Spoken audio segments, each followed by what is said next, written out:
Sekarang ini saya kira Pak Prabowo memasuki satu dilema ya, karena di satu sisi kritik dari publik itu terus-menerus ini berkaitan dengan pemotongan anggaran, dan mereka pasti mengait-kaitkannya itu dengan posisi Pak Jokowi, terutama ini tentu saja IKN gitu ya, karena IKN tetap aja dianggarkan sementara anggaran-anggaran lain itu harus dilakukan pemangkasan.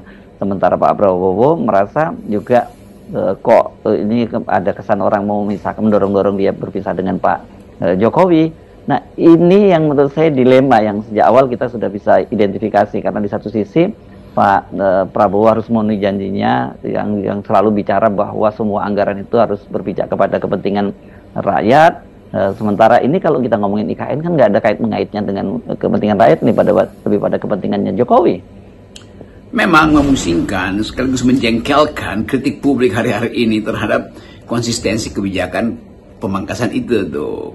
Dan berita-berita yang beredar justru menunjukkan bahwa publik ingin melindungi APBN kita dari upaya untuk meneteskan lagi hal-hal yang sebetulnya nggak penting tuh. Jadi anggaran jadi bocor juga akhirnya karena harus melayani semacam ide yang tersembunyi, yaitu melanjutkan tidak mau berselisih dengan mantan Presiden Jokowi. Kan itu sebetulnya hambatan mental dari pemerintahan hari ini, karena di dalam pemerintahan hari ini masih ada unsur-unsur Jokowi dan juga dominan.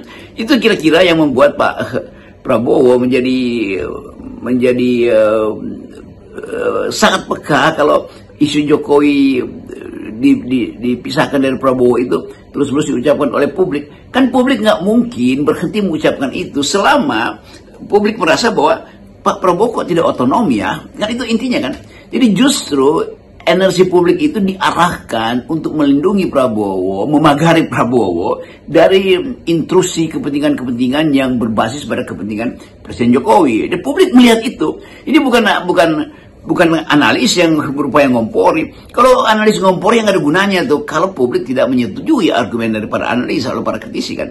Jadi kalau diucapkan terus-menerus orang yang ingin memisahkan itu artinya memusuhi negara. Justru karena mencintai negara, orang ingin lihat administrasi kepresidenan hari ini ada administrasi Prabowo, dan itu penanda administrasi itu mesti dibersihkan dari administrasi sebelumnya yang boros kan.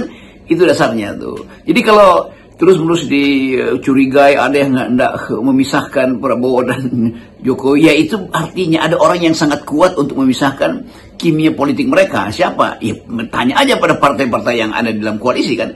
Kan nggak mungkin keterangan akademis dari seorang peneliti atau keterangan dari ketua LSM itu bisa memisahkan Jokowi dan Prabowo. Emang dia punya kekuatan politik apa di DPR sehingga mampu mengatur politik pemerintahan? Emang dia punya kapasitas massa apa untuk mengerahkan secara kuantitatif supaya terpisahlah Prabowo dan Jokowi? Kan kita mesti baca bahwa kimia antara Prabowo dan Jokowi itu terbentuk karena saling punya kepentingan. Prabowo punya kepentingan untuk menggandeng Gibran, dan Jokowi punya kepentingan untuk menitipkan Gibran. Maka terjadilah political chemistry itu yang sekarang harus kita baca secara proporsional, bahwa itu tidak mungkin diteruskan logika itu.